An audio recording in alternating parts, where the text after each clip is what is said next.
Guys, welcome back to our channel Chakra of knowledge. जैसे कि हमने पिछले लेक्चर में electric potential due to dipole charges किया था, आज हम करेंगे इक्विपोटेंशियल सरफेस। तो आज का हमारा पहला टॉपिक है इक्विपोटेंशियल सरफेस। अब इक्विपोटेंशियल सरफेस का मतलब क्या होता है? इक्विपोटेंशियल सरफेस यानी एक ऐसा सरफेस जिसपे आप कहीं भी पॉइंट लो, उसका जो पोटेंशियल एनर्जी आएगा वो हमेशा जीरो आएगा। जीरो क्यों आएगा? क्योंकि जो भी इलेक्ट्रिक फील्ड लाइंस होंगे, यानी कि जैसे कि ये जो है ये इलेक्ट्रिक फील्ड लाइंस है हमारे, और ये हमारे इक्विपोटेंशियल सरफेस है। जो कर्व्ड सर्कल टाइप है वो हमारे इक्विपोटेंशियल सरफेस है। यानी कि जब भी इक्विपोटेंशियल सरफेस से इलेक्ट्रिक फील्ड लाइंस निकल रहे हैं वो कैसे है? परपेंडिकुलर है। परपेंडिकुलर यानी थीटा की एंगल 90, थीटा 90 यानी जीरो। तो हमेशा इक्विपोटेंशियल सरफेस पे चाहे आप यहाँ पॉइंट लें, एक पॉइंट यहाँ ले लो यानी कि P पॉइंट, या यहाँ एक पॉइंट ले लो Q, या एक यहाँ ले लो R। ये जब भी आपको कहीं पे भी आप देख रहे हो, तो अगर हम देखें तो अगर P से कोई पॉइंट निकलेगा तो इलेक्ट्रिक फील्ड उसको क्या है? नॉर्मल। यहाँ पे नॉर्मल है, उस नॉर्मल को इलेक्ट्रिक फील्ड जो है वो हमेशा ही परपेंडिकुलर रहती है, जिसकी वजह से इक्विपोटेंशियल सरफेस में जो पोटेंशियल रहता है वो हर जगह सेम रहता है, चाहे वो P रहे, चाहे वो R रहे, चाहे वो Q रहे। अब सपोज अगर हम दो पॉइंट्स का पोटेंशियल निकालें, यानी कि P का पोटेंशियल निकाले तो हमें क्या मिलेगा? Q/4πε0 R, ऐसा कुछ आएगा, बराबर।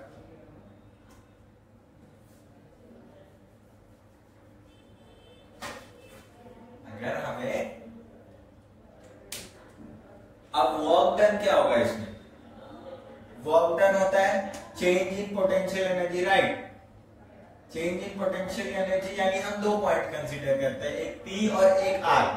तो क्योंकि ये एक इक्विपोटेंशियल सरफेस है तो जो पोटेंशियल P पे होगा वही same to same potential R पे होगा, राइट।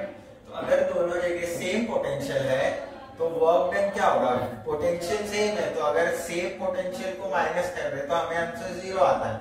यानी कि इक्विपोटेंशियल सरफेस पे वर्क डन हमेशा ही जीरो रहता है, चाहे आप पॉइंट P पे ले या R पे ले या Q ले, कहीं भी ले ले आप अगर चाहिए आपको तो आप पॉइंट्स यहाँ भी ले सकते हैं। अगर आपके पॉइंट यहाँ है या यहाँ है, कोई भी जगह पे आप पॉइंट लो, आपके जो पोटेंशियल रहेंगे वो हर जगह सेम ही रहेगा। तो आप लोग सोचोगे कि इलेक्ट्रिक फील्ड हमेशा परपेंडिकुलर ही क्यों रहता है, कोई और एंगल में क्यों नहीं रहता? 30 डिग्री, 45 या कोई भी 50 डिग्री।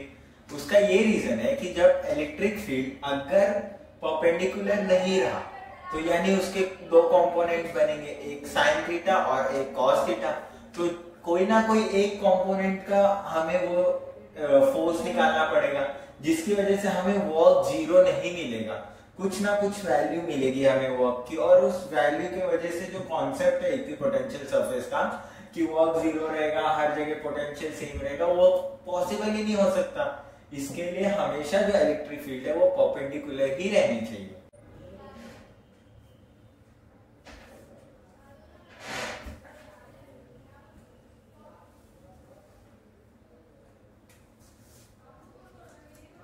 तो अब हम देखेंगे कि अलग अलग टाइप के सरफेसेस में इक्विपोटेंशियल सरफेस कैसे काम करता है और इक्विपोटेंशियल लाइंस कैसे करते हैं।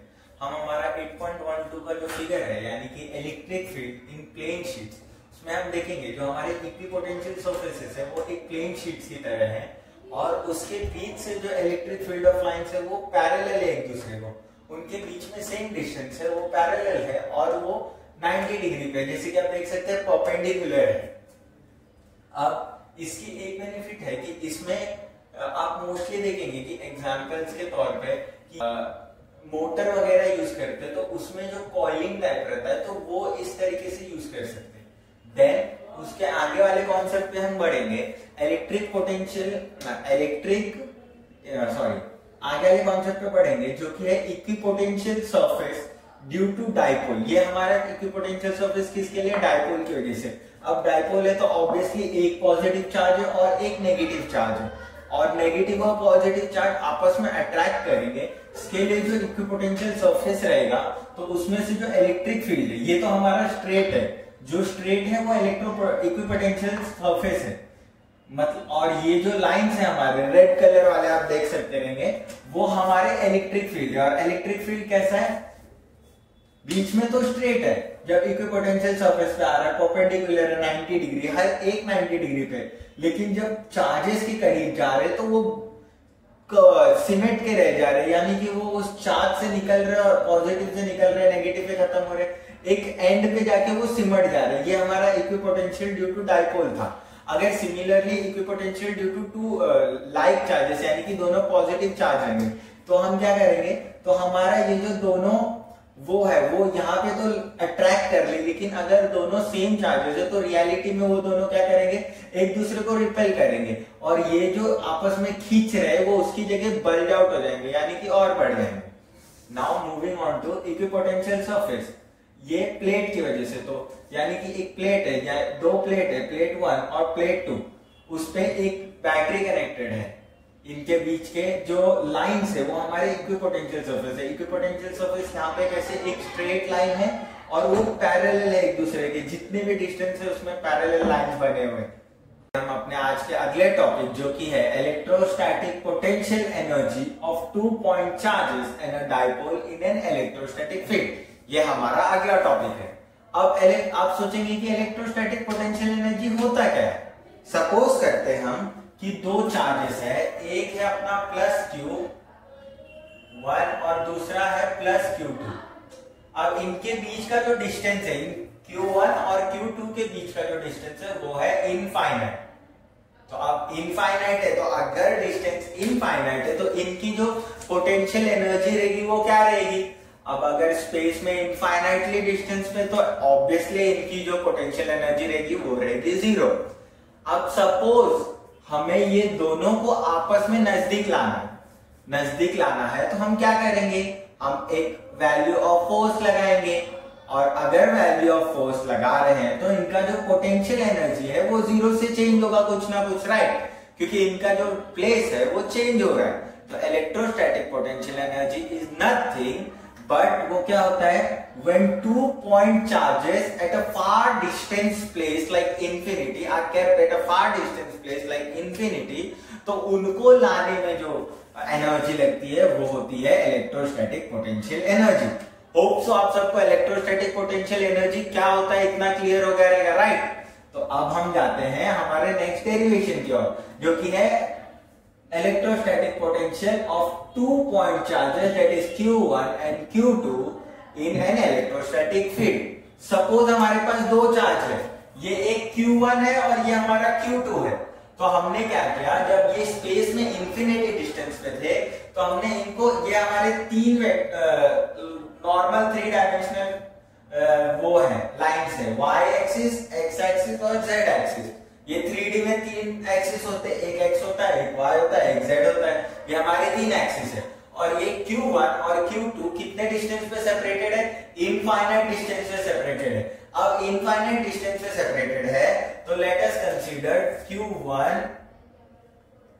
हमने छोटा चार्ज लिया है, तो Q1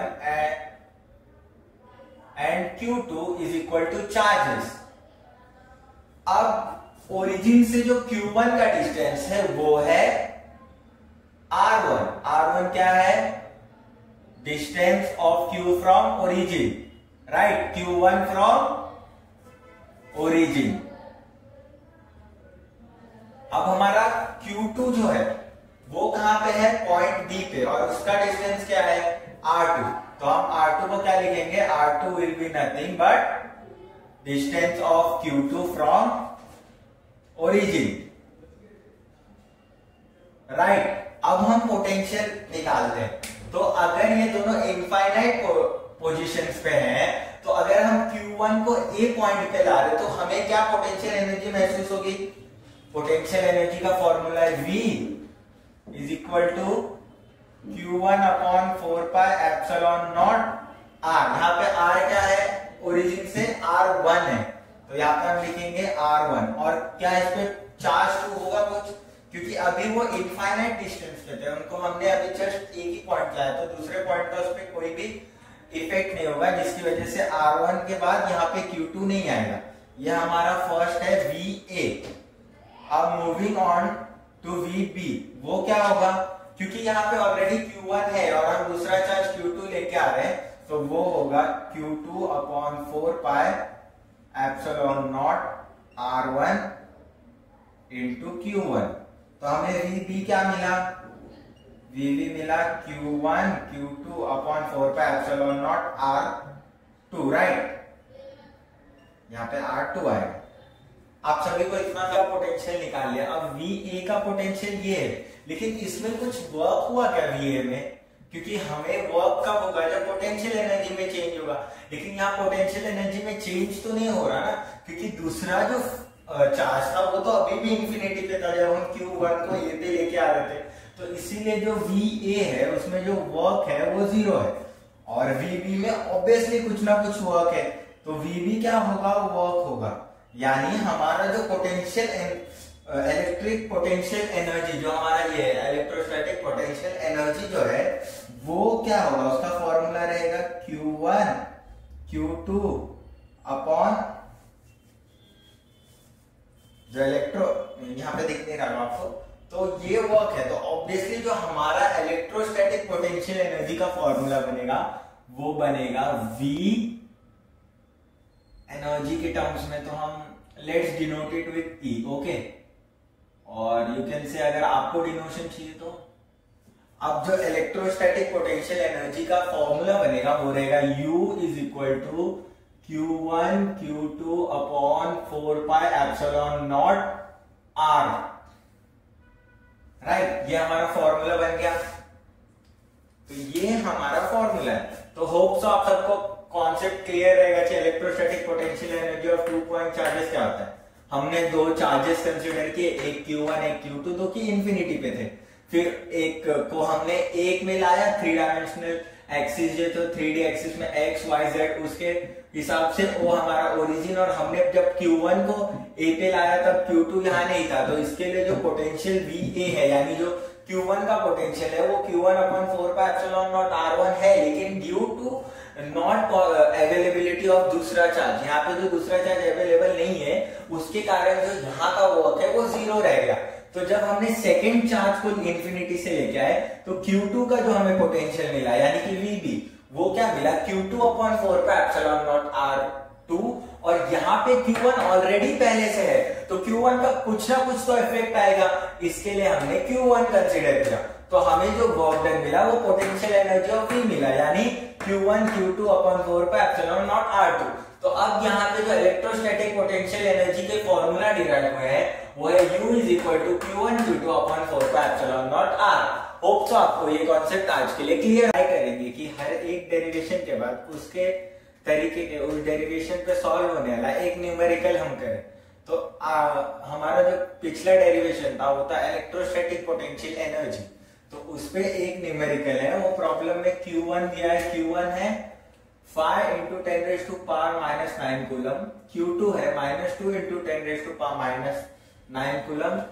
जिस दो पॉइंट पे Q1 और Q2 है उस पॉइंट्स के डायमेंशन है ये x1, ये y1, ये z1, ये x2, ये y2, ये z2, उसके अकॉर्डिंग पॉइंट A और पॉइंट B दिया है। तो अब पहले हमें इसका जो मेन डिस्टेंस है वो निकालना है, तो हम R निकालने के लिए क्या करेंगे, A और B का जो डिस्टेंस है वो माइनस करेंगे, यानी 20 माइनस 2 करेंगे, क्योंकि बाकी तो 0 0 तो उनको माइनस करके कोई यूज नहीं है। तो हमें R क्या मिलेगा, 18 सेंटीमीटर मिलेगा, राइट। अब जो कि सब SI यूनिट में, तो हम इसको कन्वर्ट करेंगे SI यूनिट में, तो सेंटीमीटर से मीटर में कन्वर्ट करना है। तो हम इसे कैसे लिखेंगे, 18 into 10 raise to power minus 2 metre, right. इतना क्लियर है सबको। तो अब मूविंग ऑन, हमारा जो इलेक्ट्रोस्टैटिक पोटेंशियल एनर्जी U का फॉर्मूला था वो क्या था, Q1 Q2 upon 4 pi epsilon naught R। तो R हमारा 18 into 10 raise to power minus 19 है, Q1 क्या है 5 into 10 raise to power minus 9 into -2 into 10 raise to power minus 9 upon 4 pi epsilon not into 18 into 10 की power -2। अब इतना clear है। अब हमें ये पता है कि k क्या होता है, k कुछ नहीं बल्कि 1/4πε0 होता है। तो 1/4πε0 की वैल्यू क्या होती है, 9 × 10⁹।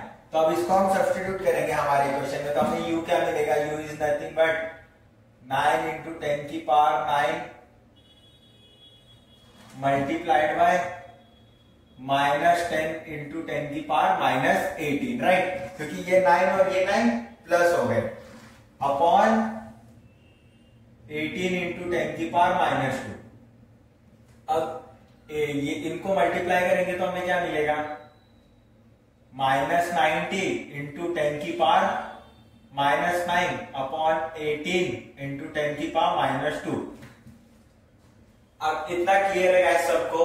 तो 18 को हम 90 को हम 18 के टेबल में काउंट करते हैं, तो 18 कितने जा 90 होता है, 18 5 जा 90 होता है, राइट। तो यहाँ 1 और यहाँ 5, तो हमें क्या मिल रहा है, -5 × 10⁻⁻9 + 2, यानी कि -5 × 10⁻⁻7। अब -7 मिल रहा है, तो एक पॉइंट हम इसको शिफ्ट करेंगे। अगर हमें इसकी पावर 6 में लानी है तो हम क्या करेंगे, -0.5 × 10⁻⁻6 होगा। अब जैसे कि हमें पता है 10⁻⁻6 यानी कोई भी चीज माइक्रो में चले जाती है, तो ये Q की एनर्जी है, तो ये हो जाएगी -0.5 micro joules. Is it clear? Hope so आप सबको ये एग्जांपल समझा होगा। सो आज के वीडियो में बस इतना ही। आप सभी को मैंने जितना भी अभी तक कॉन्सेप्ट समझा होगा सब समझा होगा। अगर आपने इसके पहले के लेक्चर्स नहीं देखे तो वो मेरे प्लेलिस्ट में जाके देख लीजिएगा।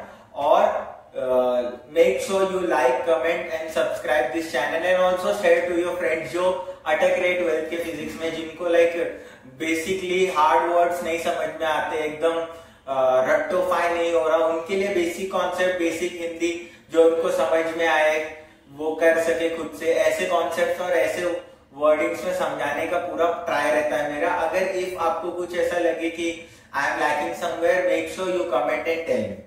Thank you guys.